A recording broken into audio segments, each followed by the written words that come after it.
College life involves excitement along with new challenges, risks, and responsibilities.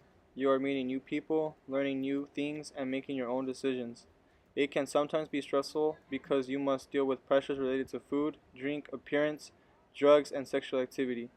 College students may also face challenges to their health, both physical and mental, that may have long term effects. My name is Skylar Brook, and I'm the Assistant Director for Strength and Fitness Programs within Campus Recreation. I teach several weight training classes, and I notice with working with college students that a lot of them that are not in a physical education or exercise science major come in with very low fitness levels, and that can be very scary as this population begins to age. And we're talking about obesity, getting low back pain, hypertension, diabetes are all going to become very prevalent for this population, especially with low activity level. And then, as that continues, once they get to be older adults, that only increases, and then falls start to happen, which costs a lot of money for insurance companies, and it's just a vicious cycle that they can fall into, becoming from an inactive lifestyle. Most college students experience a brand new social environment upon entering college, and research confirms that almost all of them experience varying levels of social anxiety and stress. Anxiety is the top presenting concern among college students, followed by depression and relationship problems. The biggest ones that you've seen in this generation, more so than any generation before now, is that of depression. So anxiety is increased statistically, but depression is the highest among this generation than any generation before. Research shows that college students face heightened levels of depression and anxiety, which can lead to increased substance abuse, poor academic achievement, and suicide. It's estimated, I believe, that every student will suffer some form of depression.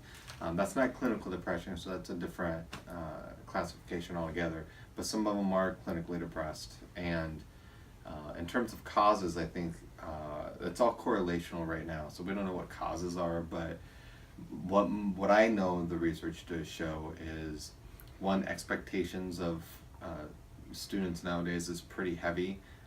There's very early on nowadays, as opposed to generations in the past, what is expected of somebody academically has changed.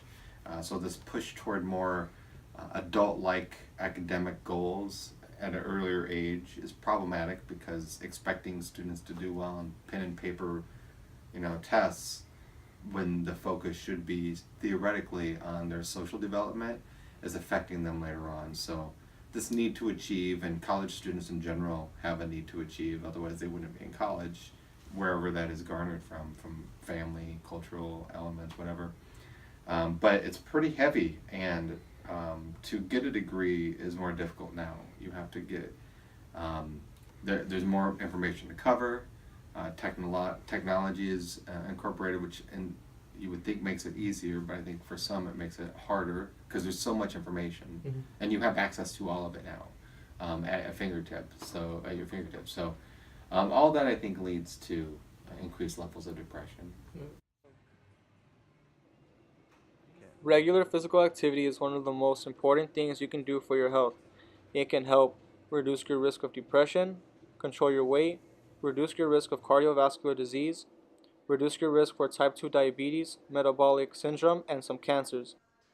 Also, physical activity can help strengthen your bones and muscles, improve your mental health and mood, and your ability to do daily activities, as well as increasing your chances of living longer.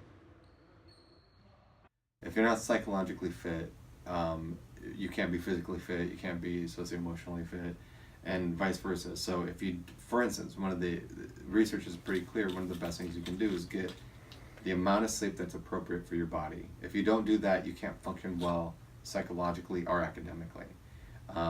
If you don't feed your machine, if you don't eat, then you don't have the energy. Like, all that overlaps. So if you don't take care of your the mental issues that you may have, if you have depression, anxiety, any of those, PTSD amongst our veterans, if you don't take care of that, it will certainly influence your performance academically. I would suggest teaching habits on how to be active and be proactive about your health now and how it affects you long term. Okay. We really emphasize trying to teach students good habits and taking 30 minutes out of your day or an hour out of your day to be active, or taking an hour out of your day to prepare a meal for when you get home. So when you're all done with work or you're all done with school, you don't have to start to think about what am I going to eat tonight. You already know, right? If you wait until you're hungry to decide what you're going to eat, you're going to stop with whatever's convenient. Students need to be aware of themselves and their own social needs.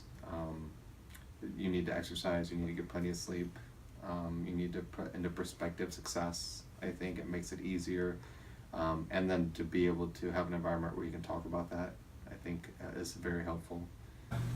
I would suggest being proactive and understanding that, yeah, me being inactive right now or me smoking right now doesn't have immediate impact on my life.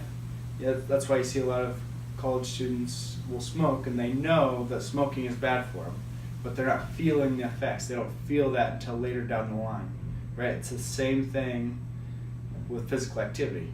People that aren't active now don't notice it until they're so inactive that they get injured, and now it takes them forever to rehab, and now their life is significantly altered. They can't get a job, they need workman's comp, and then their quality of life starts to go downhill. It's just a very vicious cycle. All you can do is make the best decision. What you should do with every decision you make in college, at least, is collect as much information as you can to make the best decision you can, and then accept it. And then that's a reiterating process. Trust that you're making a good decision for yourself after you've evaluated all the information that's available. If you make a mistake, that's fine. Then you go through the process again. But don't get too caught up on all the other stuff that might happen, 5 months, 5 years, 50 years from now. Just do that process and take care of yourself, and life takes care of itself. But that's why I think that takes a lot of pressure off of college students. If you just, even on important decisions, try and figure out what is the best way with the information that you have, and be comfortable with the decision you make. College life can be stressful, but there are steps you can take to stay healthy and safe while you're in college. Eat a balanced diet, get enough sleep, get regular physical activity, maintain your health with checkups and vaccinations. If you decide to have sex, practice safe sex, make smart choices about alcohol and drugs, and get help if you are stressed or depressed.